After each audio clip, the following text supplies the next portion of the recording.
Personas sujetas a estereotipos y prejuicios responden a preguntas enviadas por espectadores anónimos. ¿El sexo es diferente si eres negro? ¿Te molesta que te llamen ¿Ya no has vivido insultado por ser musulmán? ¿Qué recuerdos tienes de antes de perder la vista? ¿Cuántos gitanos conoces que vivan en chabolas? Cuando tienes una cita, ¿le cuentas que eres transexual? ¿Te gustaría estar delgada?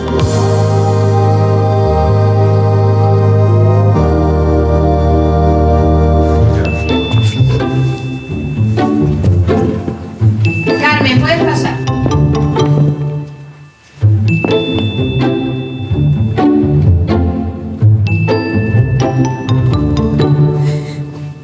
¿Te hablo o...? Vale.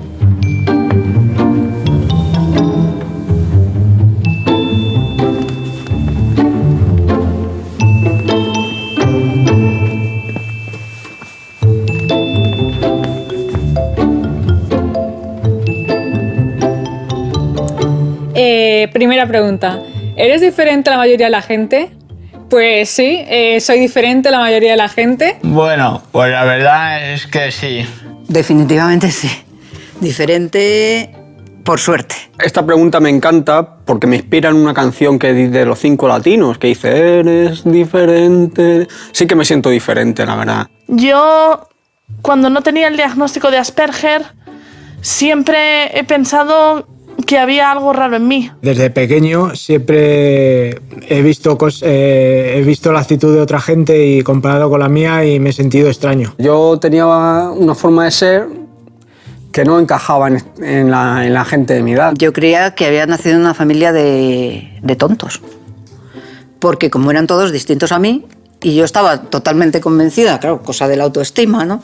Que estaba convencida de que la perfecta era yo, no tenía más entorno que lo que tenía alrededor y los demás me parecían muy tontos. Realmente, desgraciadamente, sí soy diferente a la mayoría de la gente. Mi manera de ver el mundo pues, es bastante diferente de cómo la percibe el resto de la gente. Tenemos otra manera de procesar la información. Digamos que es una forma de ver la vida, distinta a los no Asperger. Y esto nos hace un poco diferentes, sobre todo en el trato entre persona interpersonal, de hacer amigos, hacer novia, en el trato familiar, nos cuestan mucho las cosas. Pues que si me he visto diferente, sí, desde que comencé a darme cuenta cuando era niño de que los otros no jugaban y hablaban de una forma que yo no era capaz de seguir del todo, me di cuenta de que estaba,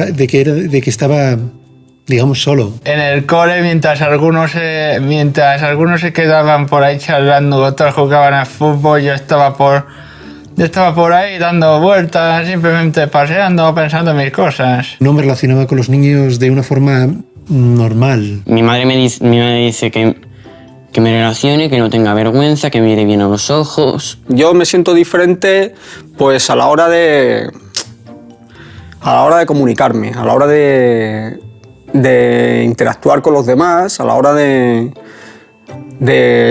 sociabilizarme. Pero sobre todo, si la gente, en vez de ayudarnos y conocer este tipo de cosas y saber en qué fallamos, lo que nos hace es ponernos lo más difícil, el abismo es todavía más grande, la distancia es todavía más grande. Mis padres en todo momento supieron que en mí había algo que no era normal. Me llevaron a múltiples psicólogos de pequeña. Me diagnosticaron todo tipo de enfermedades mentales. Mi padre me ha dicho que diga que lo del Asperger no es una enfermedad, lo cual es bastante cierto. Es una forma de ser, no es una enfermedad.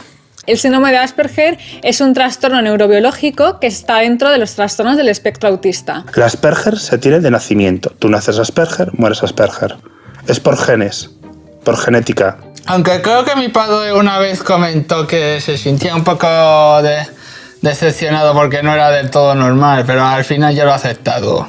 Las tres áreas que definen el síndrome de Asperger, que son de la mayor dificultad, son 1, socialización, la segunda sería la comunicación y por último la flexibilidad. Digamos que esos 3 puntos son los más importantes a la hora de detectar y diagnosticar a una persona con síndrome de Asperger. A mí me diagnosticaron en 2002, tenía 18 años, ya mayor de edad.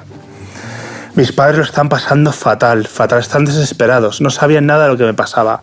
Habían ido a 1000 psicólogos, a 1000 psiquiatras, estaban intentando que les ayudasen de alguna manera, estaban pidiendo auxilio. Me llevaron a todos los médicos que había a su alcance, estamos hablando de finales de los años 60, y acabé en el Hospital de La Paz y allí me diagnosticaron de autismo. Con la tranquilidad que le dieron a mis padres que era autista pero lista y que eso se me iba a quitar cuando cumpliera 14 años. En mi caso, pues, por ejemplo, fue, digamos, un alivio. Fue como, vale, ya sé exactamente cómo se llama, cuáles son los síntomas, yo tengo esto, o si no todos, la gran mayoría, los he vivido y entonces sé qué es lo que me pasa. O sea, no estoy loco y sé, y me están diciendo que hay gente que también tiene el mismo síndrome, con lo cual no estoy solo. No estoy solo en el mundo y sé que puedo relacionarme con esa gente. Me diagnosticaron a los 12 años porque la orientadora veía cosas que no le parecían normales. A mí me diagnosticaron bastante tarde, a los 18 años. Mucha gente se reía de mí porque era rara.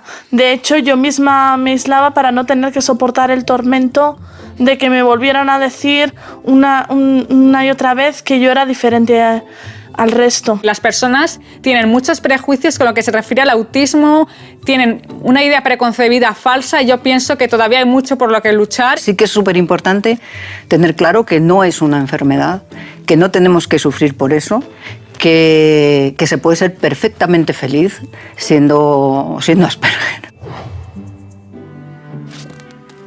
¿Te gusta estar solo? Bueno, esta pregunta tiene su miga. Desde pequeñito sí, siempre me ha gustado estar solo. Ahora ya no tanto. En la infancia sí que me gustaba estar solo. Yo no necesitaba juntarme con niños de mi edad. Sí, me gusta bastante estar solo, la verdad. Yo es que me excluía, yo era una persona que quería estar sola. O sea, yo no quería estar con los demás porque lo veía un esfuerzo estúpido. Yo prefería estar leyendo o estar en mi mundo, con mis historias. En el recreo estoy con mis amigos, pero a veces les digo,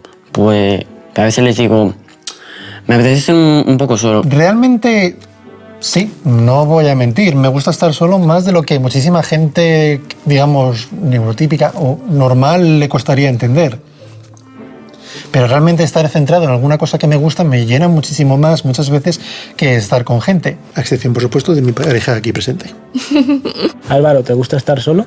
Bueno, aunque a veces disfruto de la compañía, realmente sí que me gusta estar solo. Me gusta estar muy solo y yo sí que estoy muchísimo en mi propio mundo. La verdad es que siempre he valorado estar sola, pero lo cierto es que también sí que creo que antes estaba sola y disfrutaba con la soledad porque tampoco sabía relacionarme con los demás. De hecho, cuando estoy en mi habitación normalmente con el ordenador y alguien entra, me pongo muy furioso porque quiero que se vaya y no quiero que mire lo que hago. Me gusta estar solo principalmente porque mi imaginación es el único sitio donde nadie puede entrar. Cuando eres adolescente la cosa cambia. Cuando eres adolescente empiezan a despertarse tus instintos sexuales y empiezas a notar que necesitas de los demás, necesitas tener amigos, necesitas encontrar pareja, Y entonces, pues ahí ya no te gusta tanto estar solo. Es cierto que de pequeño tenía menos necesidad. Pero cuando tú empiezas a entrar en los primeros años de la pubertad, a los 10, los 11 años, y empiezas a crecer, a querer socializarte, a querer hacer amigos, y te responden con hostilidad, con golpes, con patadas, con insultos, con humillaciones, entonces intentas alejarte. Siempre que se vea a una persona Asperger aislada, está sufriendo. Eso lo tenemos que tener súper claro. Nosotros no queremos estar fuera de la sociedad, no queremos estar solos y no queremos no tener ninguna relación. Tenemos que recurrir a guetos, a juntarnos entre nosotros porque la gente neurotípica no nos acepta como somos. Y somos como cualquier persona. Tú si me tratas, podemos ser amigos. Y además yo soy un amigo muy fiel. El verte aislado es una fuente de muchísima angustia. Se sufre muchísimo y se pasa muy mal. Y ahora realmente es cuando más vida social tengo y es cuando estoy realmente fascinada porque digo, es algo que ha cambiado mi vida, es algo que jamás me había pasado y de lo cual me siento muy orgullosa. Pero ahora mismo que realmente me he descubierto a mí misma y he descubierto que puedo y me gusta socializar, estoy valorando más el hecho de estar con mi pareja o con mis amigos. Es cierto que se reducen mis momentos de soledad y en cierto modo lo echo de menos, pero creo que es una fase de mi vida en la que me siento muy contenta porque me estoy superando a mí misma. ¿Te cuesta mirar a los ojos? Sí, me cuesta mucho. Actualmente no. De pequeña, muchísimo. De hecho, en el instituto a veces pasaba que estaba hablando con alguien, pero porque miraba en otra dirección pensaban que me refería a otra persona que estaba al lado. No miro a los ojos. Aunque parezca que miro a los ojos, no miro a los ojos. Estoy mirando a la punta de la nariz, a la barbilla o a la boca, pero nunca a los ojos porque me dan demasiada información y entonces no podría mantener una conversación. Y esto lo hago porque soy muy generosa, porque preferiría estar mirando al suelo o al techo. Porque mirar a los ojos es mirar al alma de la otra persona. Y a veces siento que me mire y que me somete, que ve a través de mí. Entonces retiro la mirada. Yo siempre he sido de mirar de reojo a todo el mundo. Me costaba mirar a la cara. Pero esto se va trabajando, por ejemplo, delante de un espejo, es decir, que es su práctica y al final se consigue, como todo. Tengo una terapia que una de ellas es eso, mirar a los ojos y demás.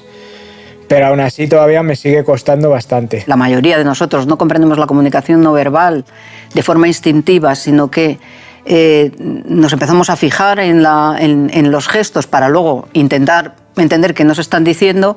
Hacer ese proceso consciente y además hablar es que es materialmente imposible. Y una de las cosas que mi padre más aborrecía era que él, cuando me estaba regañando, yo no le mirara a los ojos. Entonces él me decía, mírame, Cristina, y yo, no puedo. Entonces ese gesto, él lo interpretaba como que lo estaba desafiando. Entonces las discusiones siempre duraban más por esa misma razón. Él no acababa de entender del todo que yo realmente no podía mirar a los ojos. El cerebro Asperger lo que hace es que capta multitud de detalles y no los discrimina. Entonces llegas a amontonar tal cúmulo de información que te es imposible procesarla en tiempo real. La mirada así fija, llega un momento que también intimida un poco. Vamos, no, en mi caso no es que me intimide, pero que parece que yo, como una persona, ya me he quedado con sus facciones, con su cara, no necesito mirarla excesivamente a la cara para comunicarme con ella, porque se supone que yo su cara ya la conozco, ¿no? Que a veces me quedo mirando fijamente a las personas sin yo darme cuenta y esto puede resultar molesto y perturbador. Se dice que las personas con TEA, los Asperger, tenemos cierto grado de prosopagnosia. No estamos preparados. Prosopagnosia es que nos cuesta diferenciar las caras. A mí me pasa, porque teóricamente no estamos genéticamente predispuestos para reconocer gestos, para relacionarnos con los gestos faciales. Por eso a todos nos cuesta muchas veces la comunicación no verbal. Y el mirar a los ojos es una de esa comunicación no verbal. ¿Cuesta mirar a la cara a la gente cuando sientes todo el peso de sentimientos que no entiendes, de toda una conversación de mirada, de gestos invisibles que no puedes comprender? Si yo te hiciera a ti que fueras como yo, es decir, que sintieras la incomodidad que yo siento cuando te tengo que estar a ti mirando a los ojos para hablarte y seguir tu comunicación no verbal, de alguna manera tú sí que me vas a poder comprender. Intenta de verdad tener una conversación con alguien que tienes enfrente mirando al suelo, ya verás cómo no puedes hacerlo. ¿Eres muy inteligente? Pues mira, esta pregunta es muy curiosa porque a mí, además de ser famoso, me gustaría haber nacido superdotado. Si hablamos de cociente intelectual, como se hablaba tradicionalmente, yo tendría un cociente intelectual de persona superdotada.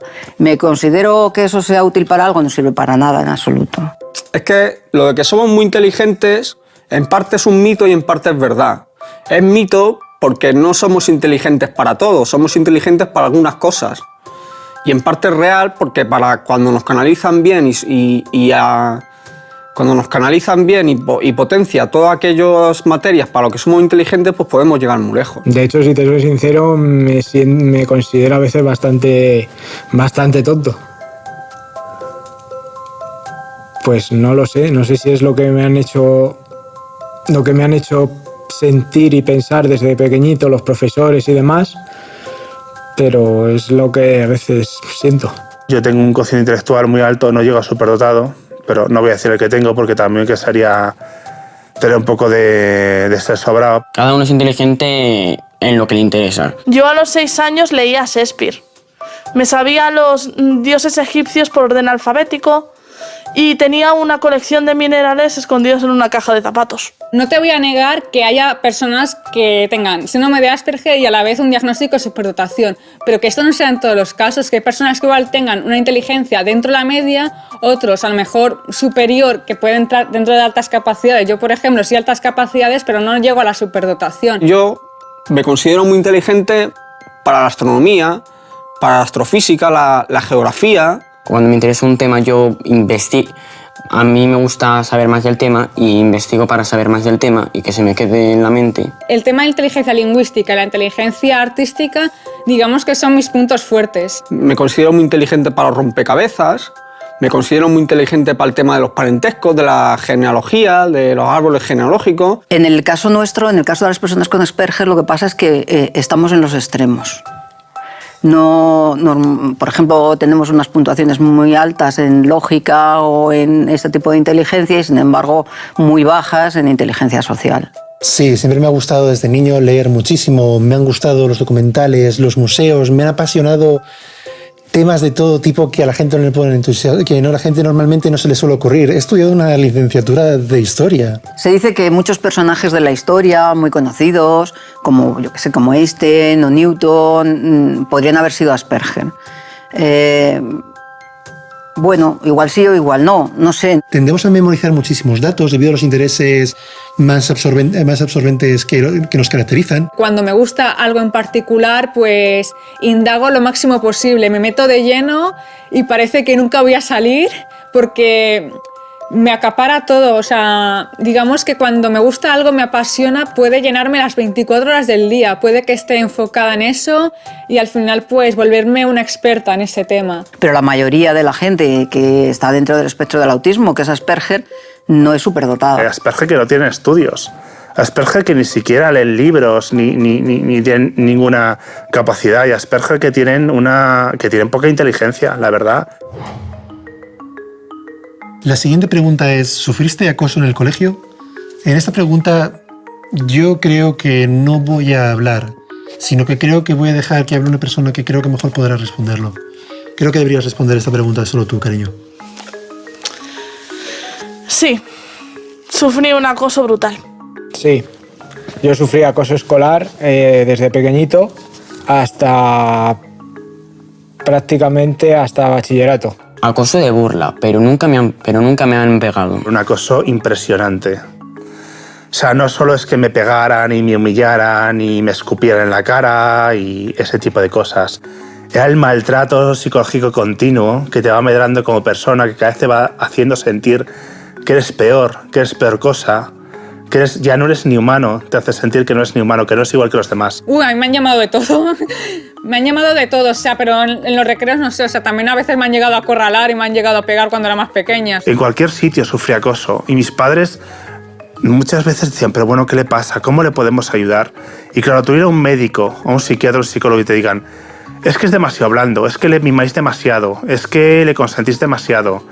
Es que y me decían, claro, no te defiendes, pues por eso te pegan, porque no te defiendes. Sabía que todo el mundo me estaba observando, estaban esperando que cometiera alguna estupidez para reírse de mí. Yo me defendía, pues digamos que metiéndome en mi burbuja e intentando hacer caso omiso a lo que me decían, aunque realmente era muy difícil. Bueno, en mi caso no, yo no sufrí acoso en el colegio porque soy muy mayor. Y entonces, en la época en que a mí me tocó ser niña, pues precisamente eso, ser niña, ser calladita, dedicarte a leer cuentos o a bordar, pues estaba muy bien visto, con lo cual el que una niña no corriera por el patio del colegio o no gritara, tal, estaba bien visto.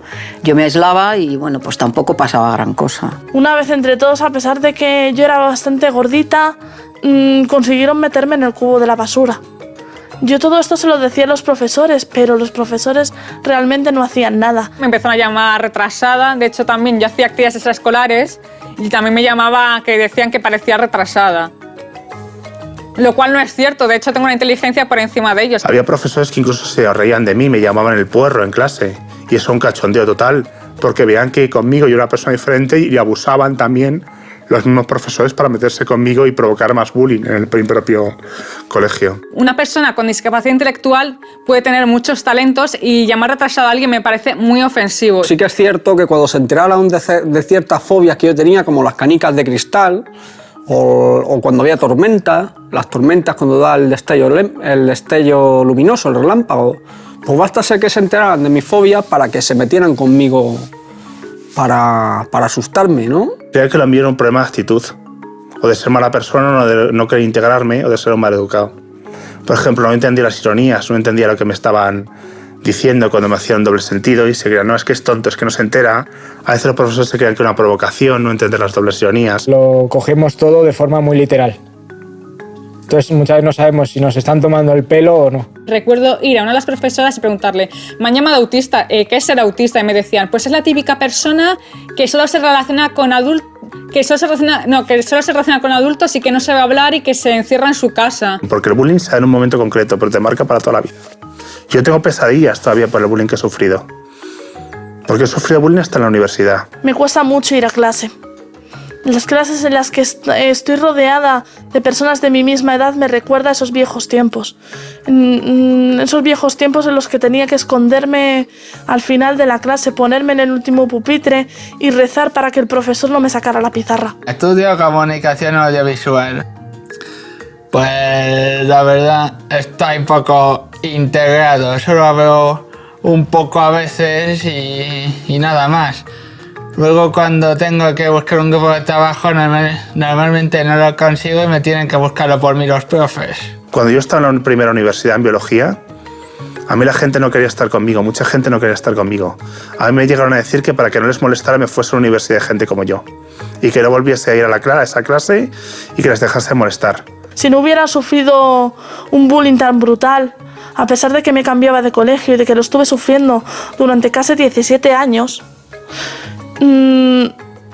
creo que actualmente no sería activista y no lucharía por todas las cosas por las que lucho. Aquí lo que sirve es educar a los niños desde que son pequeños en que hay gente diferente, en que hay gente con trastornos del espectro autista y en que hay que respetarles también.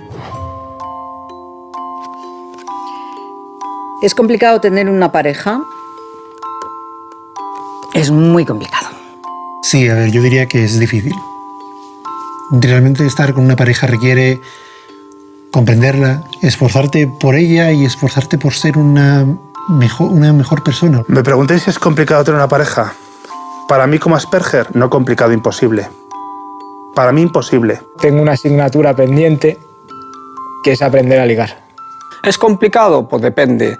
Si es con una pareja neurotípica, es decir, si es un Asperger con una chica que sea normal, entre comillas, neurotípica, puede ser muy complicado, porque a no ser que la chica neurotípica haya estudiado psicología o psiquiatría y conozca bien lo que sea el Asperger, puede ser complicado. Yo, por ejemplo, había una chica que me gustaba y era su cumpleaños, nadie le había regalado un regalo, yo le regalé uno, pero ella simplemente me dijo las gracias y ya está, y yo pues me desanimé un poco. Ya sé que con los regalos no se conquista la amistad y eso lo aprendí con eso. A dar el paso de decirle a una chica, oye, me gustas, quiero pasar un día contigo o tomarme algo contigo, nunca me he atrevido a dar ese paso. Yo he sufrido muchísimo, es lo que más me ha hecho sufrir prácticamente en toda mi vida. Yo desde los 14 años llevo sufriendo mucho desde el punto de vista sentimental, porque yo me he enamorado de muchas chicas, me he ilusionado mucho con ellas y nunca he tenido éxito con ninguna neurotípica, porque yo mi manera de ligar siempre era al estilo caballero medieval, ¿sabes? Decirle piropos, poemas, decirle cosas románticas, cosas tiernas, cosas de poesía. Siempre he querido compartir mi vida con alguien. Tengo miedo a quedarme solo. Es la cosa que más deseo yo, tener pareja en la vida. Y con 33 años nunca he tenido pareja. Sobre todo me da miedo el rechazo, si me rechazan. Como no entienden lo que me pasa, podrían pensar que yo pudiera hacerlas daño, que me ven grande, que no saben lo que me pasa. El Asperger, saber que ambos tenemos lo mismo, nos permite ser comprensivos con todas las manías y todos los tics que viene asociado. ¿Que te estás obsesionando con esto? Me parece fantástico. No estoy obsesionando con esto otro también. ¿Que haces esta cosa extraña? Me parece fantástico. Yo estoy haciendo lo mismo. Hagámoslo juntos. Yo puedo estar sentada al lado de mi marido y estar cada uno con su ordenador y cada uno haciendo lo que le parece y pasamos así la tarde y nos hemos divertido una barbaridad. Y no tenemos la sensación de haber estado aislados, sino de haber estado juntos. Esa misma situación entre parejas neurotípicas daría lugar seguramente a una discusión. Te pasas el día aquí sentado a mi lado y no me diriges la palabra, que no tengo nada que decirte. Es una de las ventajas que hemos tenido siendo Asperger ambos. El poder básicamente estar libres el uno con el otro, no como Aspergers en sí, sino como personas. Por ejemplo, entre nosotros casi nunca nos decimos esas cosas que dice la gente de ay, te quiero, ay, cariño, no sé qué, esas cosas como que no, porque tú hablas para cuando tienes algo que decir. Si ya te dije que te quería, cuando deje de quererte ya te informaré de que te he dejado de querer, mientras tanto te sigo queriendo. ¿Veis un poco la lógica del asunto, no? No hay necesidad de tener esas manifestaciones. Yo con él me siento libre. Puedo ser la persona que siempre he querido ser y sé que él en todo momento me apoyará. Yo con él me he sentido liberada. Ven aquí.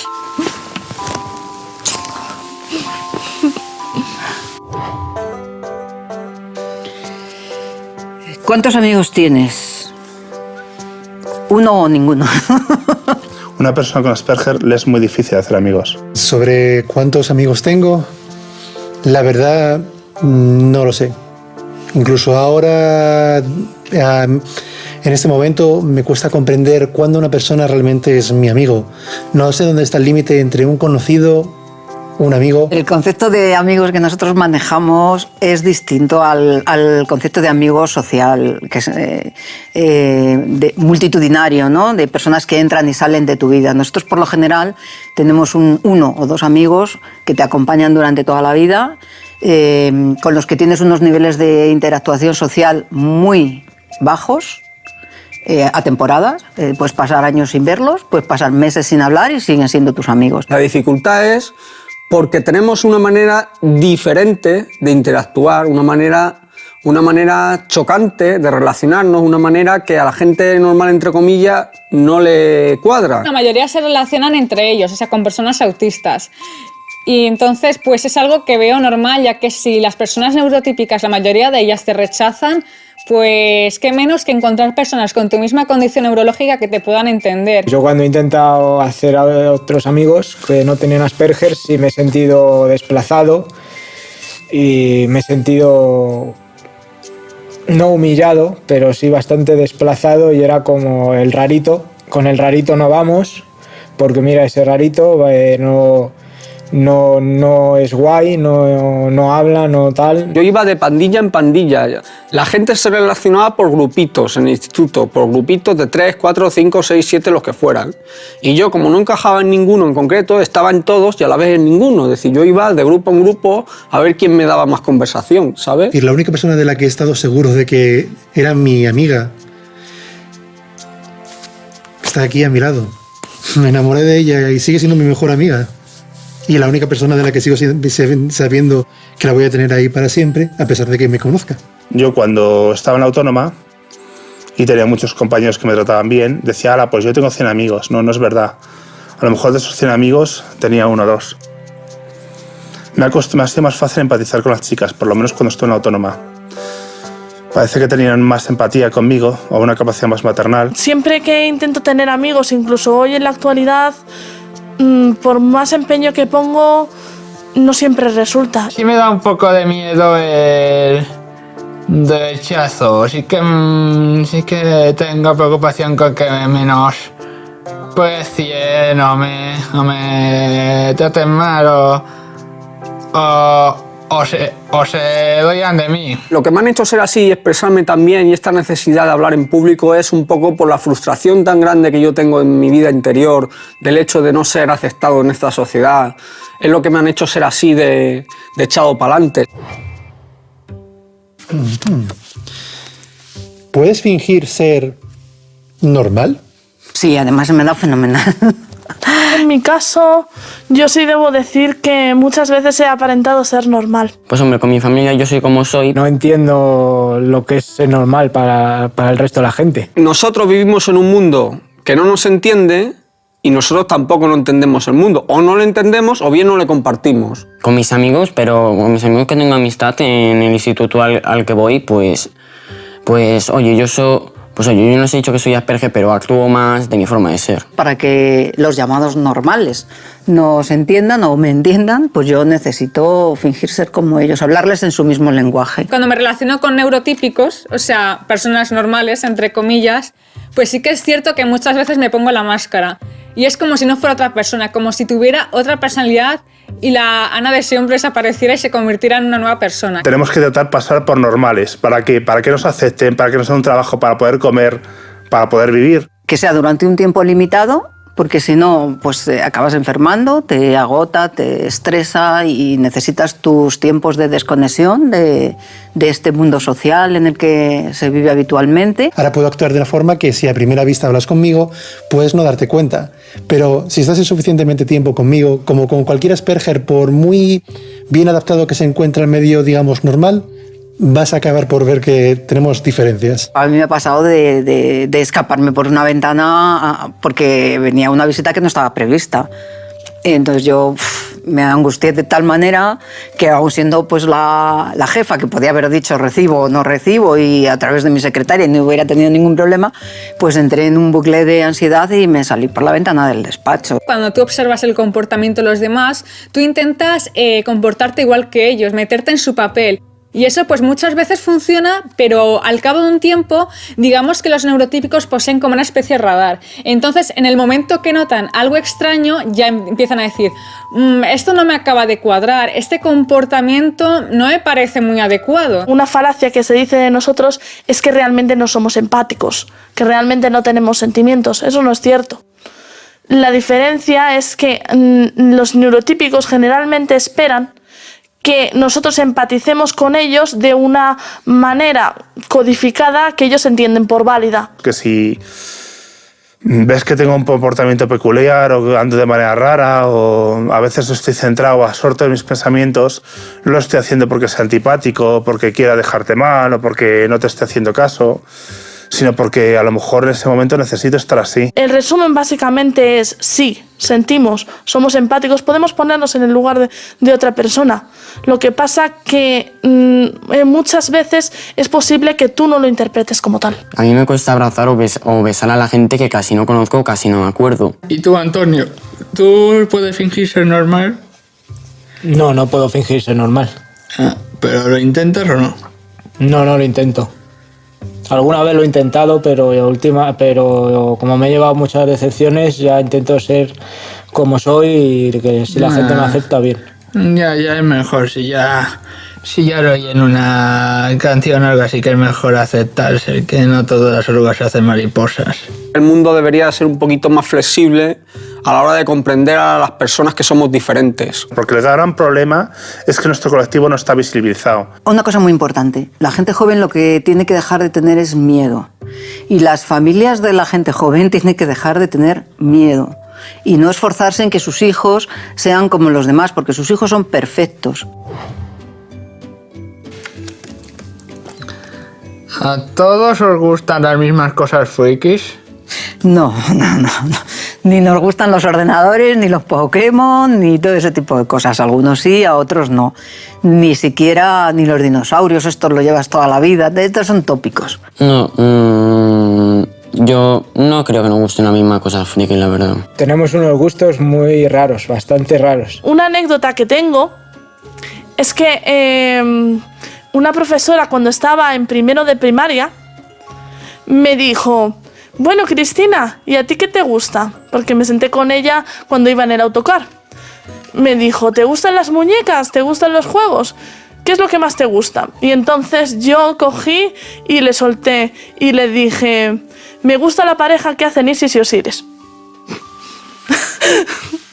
Me pasan solo los videojuegos y los cómics. Normalmente pues sí que solemos tener gustos así, intereses restringidos, estereotipados, preocupación absorbente por ciertos temas. Sin duda el creador más conocido y más importante es Stan Lee, que nació en 1937. Él empezó creando los Cuatro Fantásticos en 1976 y luego creando otros personajes como Iron Man, Capitán América, Thor, Hulk, que que luego se convirtieron en los Vengadores.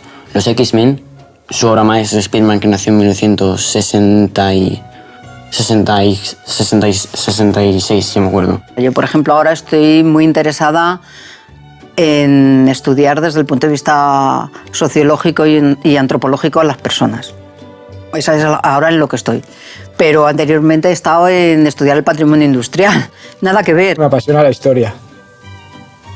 Me encanta la historia, ya sea de cualquier época, de la Guerra Civil Española, la Segunda Guerra Mundial, la Primera Guerra Mundial, las guerras carlistas, todo tipo de la Revolución Francesa, me encanta. La vida real es que cada Asperger tiene unos gustos totalmente distintos, que pueden variar desde la música, al arte, así, las ciencias, hasta las cosas más raras que se les pueden ocurrir. Una cosa que se me da muy bien a mí, aprenderme los mapas y los planos de los callejeros. Me gusta mucho andar con el Google Earth y ver vistas. Me gusta, por ejemplo, saber cuál es la zona así más rica y más pobre de una ciudad, cuáles son las zonas así más bonitas y más feas de una ciudad, con el Google Street Maps y todas esas cosas. El caso más exagerado, que es el Don Cooper, como bien conocéis, que siempre se le relaciona con el síndrome de Asperger. Sheldon Cooper es el protagonista de una serie llamada Big Bang Theory, que se ha hecho muy famosa en los últimos años. Es un personaje estereotipado y exagerado, tanto del síndrome de Asperger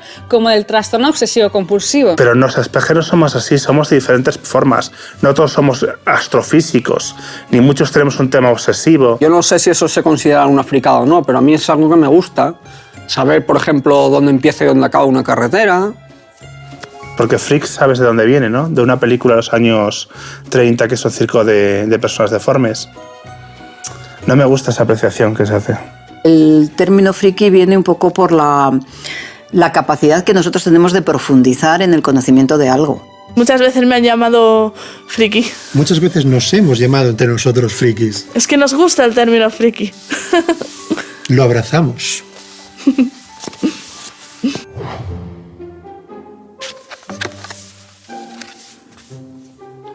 ¿Y qué ventajas tiene tener síndrome de Asperger? Es difícil la pregunta, es difícil pensar que tenga alguna ventaja, ¿no? Viviendo en un mundo de gente que son neurotípicos y que estés muchísimo más adaptados. ¿Quieres empezar a lo mejor esta pregunta tú? Sí.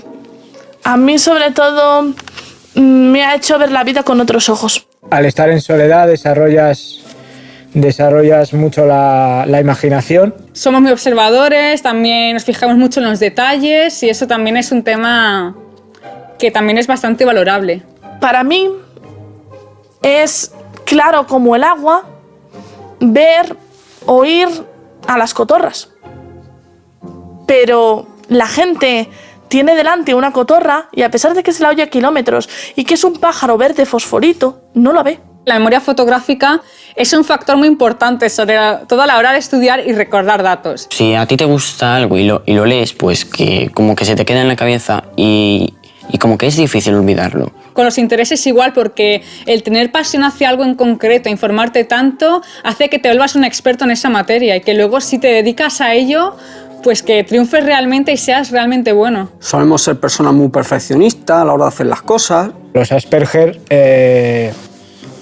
solemos ser muy diligentes a la hora de trabajar. ¿Qué ventajas tiene tener síndrome de Asperger? Para mí tiene una ventaja, una gran ventaja, vivir sin filtros. Solemos ser una persona muy sincera, decimos las cosas que pensamos. Una vez que hice una entrevista personal para contratar a una persona, y bueno, pues la entrevista transcurre, estábamos otra persona y yo, y transcurre normal, pues se hacen las preguntas de siempre y tal, y al final la otra persona que estaba conmigo me pregunta, bueno, ¿qué te ha parecido fulano? Claro, como esa pregunta no estaba prevista, yo dije, muy feo. Y el señor fulano estaba delante, claro. Tú vas y lo sueltas tal cual, sin pararte a pensar que a esa persona le hemos podido hacer daño, ¿sabes? Le hemos podido herir. Entra un componente emocional de me ofende, es demasiado directo. Nosotros nunca manejamos componentes emocionales en ese sentido, sino simplemente constatamos. Si tú constatas una cosa, la dices. Ya está.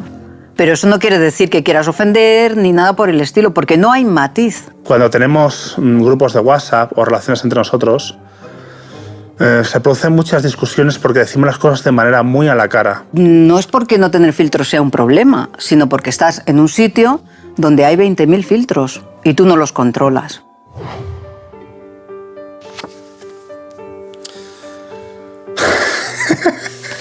Perdona, que os cuente un chiste. Dos señores vascos paseando y pasan por un polígono industrial y hay un cartel que dice aceros inoxidable y dice el uno al otro, Pachi, ¿nos hacemos? Eso me gusta mucho, nadie se ríe, pero es que me encanta. Porque, ¿sabéis por qué? Porque es un chiste especial de Asperger. Habla de la comprensión textual. Como somos tan literales, digamos que entendemos todo al pie de la letra. Te voy a contar un chiste que es malo de narices, que dice, van dos por un puente y uno se cae y el otro no sabe escribir ordenador. ¿Lo has pillado?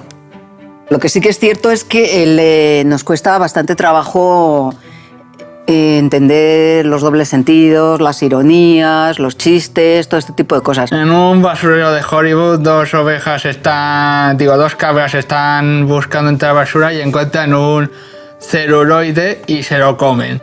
Una comenta, no está mal, ¿eh? Sí. Y la otra dice, sí, pero me gustó mucho más el libro. Un chico le pregunta a otro, ¿por qué estás tan gordo? Y le dice, no estoy gordo, solamente estoy en 3D. Un chiste que todavía no logro entender. Van dos y se cae el del medio. Yo lo pillo, es una especie de chiste sin gracia. Que van dos y se cae del medio quiere decir que no, que cómo puede haber uno en el medio y solo hay dos. Realmente los chistes podemos aprendernos de memoria y sobre todo en mi caso me los pueden explicar 300 veces y muy posiblemente jamás lo entenderé. Chistes así un poco verdes, pues me cuesta más cogerlos, ¿sabes? No entiendo realmente el contexto, ¿sabes? Lo que nos cuesta es tiempo. Porque a lo mejor te lo cuentan un lunes y tú resulta que el martes por la tarde estás sentado en tu casa y dices, ahí va lo que me dijo, y entonces te hace mucha gracia. Pero claro, te hace mucha gracia cuando ya ha pasado mucho tiempo, porque tienes que, digamos, analizar casi gramaticalmente todo lo que te han dicho. Entonces, no somos muy rápidos en eso.